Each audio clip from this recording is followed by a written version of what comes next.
ಬೆಂಗಳೂರಿನಲ್ಲಿಂದು ನಡೆದಿರತಕ್ಕಂಥ ಭಾರತೀಯ ಜನತಾ ಪಾರ್ಟಿ ಮತ್ತು ಜೆಡಿಎಸ್ ಪಕ್ಷದ ಸಮನ್ವಯ ಸಭೆ ಮಾಜಿ ಪ್ರಧಾನಮಂತ್ರಿಗಳಾಗಿರ್ತಕ್ಕಂಥ ದೇವೇಗೌಡಜಿಯವರು,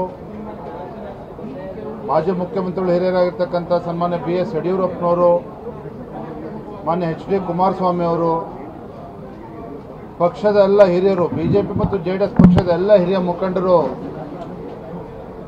ಈ ಸಭೆಯಲ್ಲಿ ಭಾಗವಹಿಸಿದ್ರು. ಬಹಳ ಸಂತೋಷ ಅಂತ ಹೇಳಿದ್ರೆ, ಮಾಜಿ ಪ್ರಧಾನಮಂತ್ರಿಗಳಾಗಿರ್ತಕ್ಕಂಥ ಸನ್ಮಾನ್ಯ ಶ್ರೀ ದೇವೇಗೌಡಜಿಯವರು ಕೊಟ್ಟಂತ ಸಂದೇಶ ಇಡೀ ರಾಜ್ಯದಲ್ಲಿರ್ತಕ್ಕಂಥ ಬಿಜೆಪಿ ಮತ್ತು ಜೆಡಿಎಸ್ ಪಕ್ಷದ ಕಾರ್ಯಕರ್ತರಿಗೆ ಒಂದು ದೊಡ್ಡ ಶಕ್ತಿಯನ್ನು ತಂದುಕೊಟ್ಟಿದೆ.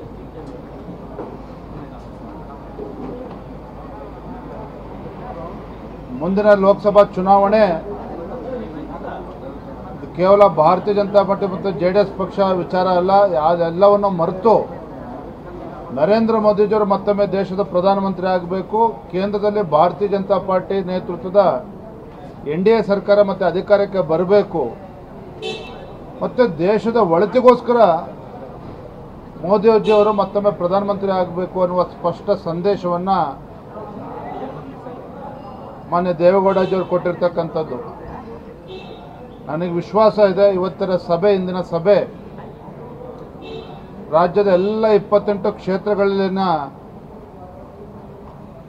ಎರಡೂ ಪಕ್ಷದ ಕಾರ್ಯಕರ್ತರಿಗೆ ಒಂದು ದೊಡ್ಡ ಆನೆ ಬಲ ಬಂದಂತಾಗಿದೆ.